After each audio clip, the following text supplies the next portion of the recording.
नमस्कार दर्शकों, हिमाचल दर्पण लाइव टीवी में आप सभी का बहुत बहुत स्वागत है।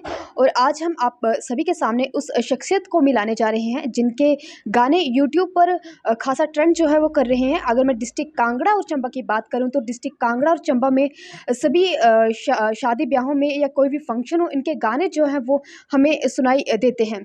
तो हमारे साथ इस वक्त मौजूद हैं सुजाता भारद्वाज जी। सबसे पहले मैम आपका बहुत बहुत स्वागत है। जी, सबसे पहले तो आप सभी को नमस्ते और आप सभी का बहुत-बहुत धन्यवाद। तो मैम जिस प्रकार से आप अपने गद्दी ट्रेडिशन को आगे प्रमोट कर रहे हैं, तो किसी भी चीज़ का अगर हम स्टार्टअप करते हैं तो कहीं न कहीं हमें बहुत सारी प्रॉब्लम जो है वो फेस करनी पड़ती है। तो जब आपने अपने सिंगिंग करियर में स्टार्टअप किया तो किस तरह की प्रॉब्लम जो है वो आपको फेस करनी पड़ी? पहली बात तो अगर हम कोई भी काम स्टार्ट करते हैं तो मेन प्रॉब्लम तो फैमिली से ही आती है, क्योंकि हम जो मिडिल क्लास लोग होते हैं सबसे पहले तो हमें ये सोचना पड़ता है कि ये चीज़ करेंगे तो इसमें पैसा लगेगा, ये होगा, वो होगा और ये चीज़ अच्छी होगी कि नहीं होगी। लेकिन जब फैमिली सपोर्ट मिलती है तो आई थिंक फैमिली तो कभी ये सोचती नहीं है कि पैसा लग रहा है या नहीं लग रहा है, वो लगाते हैं। तो प्रॉब्लम को तो काफ़ी ज़्यादा फेस करनी पड़ी, क्योंकि फाइनेंशियल प्रॉब्लम जब आती है, कोई काम स्टार्ट करते हैं तो पैसा ही मैटर करता है कि पैसा ही लगता है हर जगह। बाकी प्रॉब्लम तो बहुत ज़्यादा फेस करनी पड़ी, लेकिन फैमिली की सपोर्ट थी, इस वजह से मैं यहाँ तक पहुँच गई। अभी आप हिमाचल की अगर मैं बात करूँ तो हिमाचल के जाने-माने सिंगर्स में आपका नाम भी जुड़ चुका है, तो कैसा फ़ील जो है आपको होता है? पहले तो मैं उन सभी का ही, पूरी पब्लिक का, सभी दर्शकों का, आप सभी का धन्यवाद करती हूँ कि ये सब आप ही की बदौलत है और पब्लिक की ही बदौलत है कि मुझे दुनिया जान रही है। और अच्छा फ़ील होता है, क्योंकि अगर मैं इससे पीछे चली जाऊँ 1 साल पीछे, तो मुझे कोई नहीं जानता था। सिर्फ़ मेरे रिश्तेदार जानते हैं सुजाता नाम की लड़की है। आज जान रहे हैं कि सुजाता भारद्वाज है, बहुत अच्छा फ़ील होता है। सिंगिंग की बात करूँ तो मैं यहाँ पे बता रही हूँ कि मैंने सिंगिंग सीखी नहीं है। ये खुद से कर रही हूँ, जो भी कर रही हूँ, लेकिन मैं चाहती हूँ कि मैं सीखूँ। और रही बात सिंगिंग की करने की, तो लिखने की बात करूँ तो लिखना मैंने बचपन से ही, मान लो कि स्कूल टाइम में मैं कुछ ना कुछ लिखती रहती थी। तो स्कूल टाइम से ही मैं लिखती थी, लेकिन ये होता है ना कि हम तो स्कूल टाइम में तो कुछ भी भरते थे कॉपी में, तो हम सोचते थे ऐसे लिखे जा रहे हैं, कुछ भी है। लेकिन ये मुझे बाद में फ़ील हुआ कि चीज़ कुछ बन रही है, लिख रही हूँ, तो इस वजह से मैंने कोशिश करी। सिंगिंग की शुरुआत जो करी है मैंने 1 साल पहले से करी है। मैंने सोचा कि अगर मैं लिख सकती हूँ, तो क्यों ना मैं खुद ही गाकर आऊँ पब्लिक के सामने। जी। तो किसे आप अपना प्रेरणा स्रोत जो है वो मानती हैं? वैसे तो बात की जाए, अगर सिंगिंग की बात कर रहे हो, तो मैं लता मंगेशकर जी को बहुत ज़्यादा फ़ॉलो करती हूँ, क्योंकि बहुत बड़ा नाम है उनका और बहुत अच्छी उनकी आवाज़ भी है। अगर घर की बात करूँ तो मेरे जो मोटिवेशनल है वो मेरे पापा ही हैं। जी। अगर मैं आपकी फ़ैमिली की बात करूँ तो जब आपका गाना जो कि सबसे ज़्यादा जो हिट हुआ हो, तो उसके बाद फ़ैमिली का क्या रिएक्शन था कि पब्लिक का, आपके रिलेटिव्स का? अगर देखा जाए तो जब मैंने शुरुआत करी थी, मैंने घर में बताया कि मैंने गाना लिखा है, तो मेरे पेरेंट्स को थोड़ा-सा ऐसे लगा था ये क्या लिख दिया होगा इसने, और ऐसे ही कुछ भी। शायद उनको ये भी डर था कि पैसे भी ज़्यादा लग जाएँगे, क्योंकि मिडल क्लास लोगों को यही होता है कि मतलब वेस्ट ना हो जाए कुछ। तो ये तो उनका यही था कि नहीं तुम कर तो रही है, पता नहीं चलेगा नहीं चलेगा ये वो। लेकिन जब मैंने गाना गाया और अच्छे व्यूज़ फर्स्ट डे ही 1 लाख व्यूज़ आ गए थे, तो मेरे घरवालों का रिएक्शन बहुत अच्छा था और वो बहुत ज़्यादा खुश थे। वो तो मतलब उनकी खुशी को कोई ठिकाना नहीं था, और शायद वो मेरे लिए वो चीज़ बहुत ज़्यादा अच्छी थी कि नहीं, मुझे भी लोग जान रहे हैं। और सबसे बड़ी खुशी पता क्या होती है? जब आपके पेरेंट्स आपकी सक्सेस से खुश होते हैं। जब मैंने उनके फेस पे वो खुशी देखी, तो मैं तो डबल खुश वैसे ही थी। जी। तो अभी तक आपने कितने प्रोजेक्टों पर जो है आप काम कर चुकी हैं?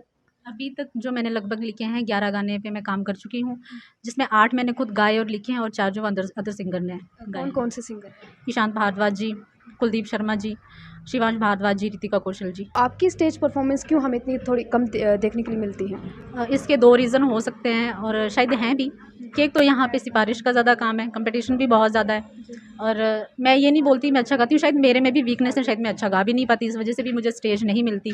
पर अगर स्टेज की बात की जाए एक एज़ अ सिंगर के लिए, तो आई थिंक यही है कि सिफ़ारिश का ज़्यादा काम है इसमें। क्या ये इस फैक्टर को भी बोला जा सकता है कि अगर लड़की होने का कहीं न कहीं ये जो आपको परिणाम जो है वो इन स्टेज परफ़ॉर्मेंस में देखने के लिए मिलता है? बिल्कुल, ये तो देखने को भी मिलता है और ये चीज़ बिल्कुल सही है, क्योंकि लड़की और लड़के में बहुत ज़्यादा फ़र्क है। फ़र्क तो वैसे कुछ नहीं है, लड़की भी लड़के के बराबर है, लेकिन अगर कॉम्पिटिशन की बात की जाए और स्टेज परफ़ॉर्मेंस की बात की जाए, तो आई थिंक लड़की बहुत ज़्यादा पीछे है। पीछे इसलिए क्योंकि बहुत सी ऐसी चीज़ें, बहुत से ऐसे मतभेद हैं जो लड़कियों के साथ हो जाते हैं। आप क्या मतलब मैसेज जो है हमारे यूथ के लिए देना चाहोगे? देखो, मैं तो इतना ही कहूँगी कि हर इंसान, हर सिंगर जो है वो अपनी कम्युनिटी के लिए और अपने कल्चर के लिए, अपनी स्टेट के लिए, अपने डिस्ट्रिक्ट के लिए काम कर रहा है। पर मुझे ऐसे लगता है कि अगर कोई चीज़ बहुत ज़्यादा प्रसिद्ध है, बहुत ज़्यादा फेमस है, तो उस चीज़ को भी ज़्यादा फॉलो करो। अब हमारा कल्चर है, बहुत रिच कल्चर है। अगर अपने कल्चर की बात की जाए, आज से अगर 10-20 साल पीछे चले जाएँ तो हमारा कल्चर जो था वो लुप्त हो चुका था। तो एक्सपीरियंस कैसा अभी आपका इस लाइन में हो रहा है या? अगर बात की जाए नाम की, तो एक्सपीरियंस बहुत अच्छा है। काम की जाए तो तब भी बहुत अच्छा है, लेकिन फेस बहुत कुछ करना पड़ रहा है। अच्छा। जी। ठीक है। मैम थोड़ा-सा मेरी पर्सनली आपसे अपील रहेगी, आपका एक गाना है शिवा तेरी कोर्जा, वो मेरा पर्सनली बहुत फ़ेवरेट सॉन्ग है। तो मैं चाहूँगी कि आप हमारे दर्शकों के लिए उसके कुछ बोल जो हैं वो थोड़ा-सा गुनगुना दें। हाँ जी, पहले तो मैं आपका थैंक यू करती हूँ कि आप इतना ज़्यादा पसंद करते हो मेरे गाने को।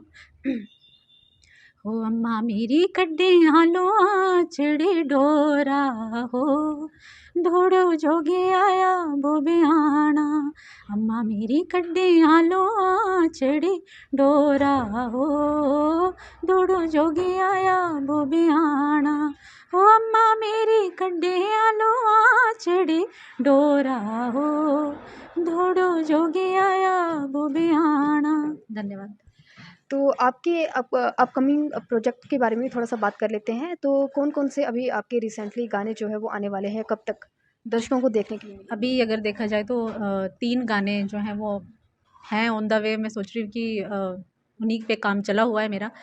पर अभी जो रिसेंटली जो मेरा प्रोजेक्ट आने वाला है, आपको शायद अप्रैल की स्टार्टिंग में देखने को मिल जाएगा मेरे यूट्यूब चैनल पे। तो अंत में क्या संदेश जो है वो हमारे दर्शकों के लिए आप देना चाहोगे? पहले तो मैं उन सभी का धन्यवाद करती हूँ और मैं इतना ही कहूँगी कि इतना प्यार आशीर्वाद देने के लिए बहुत बहुत थैंक यू, क्योंकि शायद उनकी वजह से ही हूँ मैं आज जो हूँ।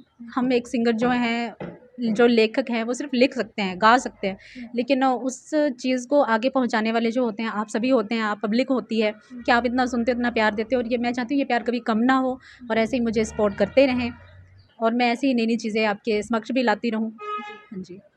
तो धन्यवाद हमसे बात करने के लिए। तो दर्शकों ये तो थे हमारे साथ हमारी लोकप्रिय लोक प्रसिद्ध लोक गायिका सुजाता भारद्वाज जी, जिनके साथ हमने इनके सिंगिंग करियर को लेकर इनसे खास बातचीत जो है इस समय की है। इन्होंने हमारे साथ अपना एक्सपीरियंस जो है वो शेयर किया है, किस प्रकार से इस करियर में इनको प्रॉब्लम जो है फेस करनी पड़ रही है, क्या कुछ चीज़ें जो है उनको इस समय फेस करनी पड़ रही हैं। तमाम बातचीत जो है वो हमने इनके साथ की है। तो दर्शकों फ़िलहाल के लिए इस लाइव स्ट्रीम में इतना ही। अभी के लिए मुझे दीजिए इजाज़त। नमस्कार। गोल्ड या डायमंड की खरीदारी का सोच रहे हैं तो विजिट करें राजेंद्रा ज्वेलर्स, जो आकर्षक उपहार के साथ देते हैं बेहतर सेवाएं। 916 हॉलमार्क गोल्ड और डायमंड ज्वेलरी, वो भी बहुत कम बनाई की लागत के साथ। हमारे यहाँ आप खरीद सकते हैं शादी के लिए बेहतर डिजाइन से बनी ज्वेलरीज। तो आइए और खरीदारी कीजिए और कीजिए अपने को खुश। राजेंद्रा ज्वेलर, नजदीकी शून्य मंदिर, या कॉल करें 9816130423 9625682430।